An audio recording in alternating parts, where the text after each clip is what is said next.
What exactly is Aljazeera? Aljazeera is one of the biggest English language news channels in the world. A bit like the BBC or CNN, we go out and cover stories from all the countries in the world and we deliver them to an audience that's in the hundreds of millions. So we're a broadcaster, but we're also a website with a lot of content online as well, and big followers on various social media channels as well as a TV station. And where did that name came from? I'm told that it's Arabic for the island or the peninsula.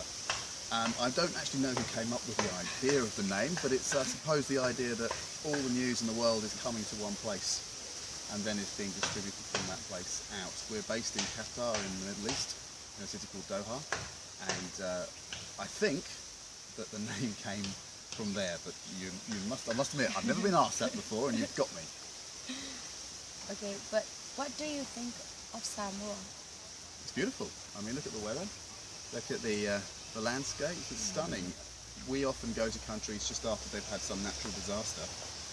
We're there while they're at their worst. This, I think, is Samoa at its best. It looks like a beautiful country and more developed than I'd expected, to be honest. And what story are you trying to cover at sea? We're trying to do a few different stories. We're trying to do, from the perspective of a lot of the world, this conference is one that they don't really understand why it needs to take place. So we're doing a story about why it is felt that there needs to be a conference for small islands and developing states. I've told my bosses that it's a kind of a conference for the countries that would never make it into the G20. It's a G20 for the world's underdogs, if you like, where the countries that aren't the most powerful, that aren't the richest, can get together and discuss ideas.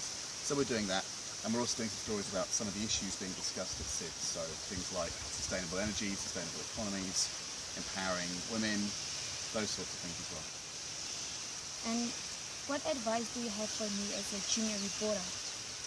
Get as much experience as you can. That's exactly what you're doing. Make sure you spend some time in a real newsroom.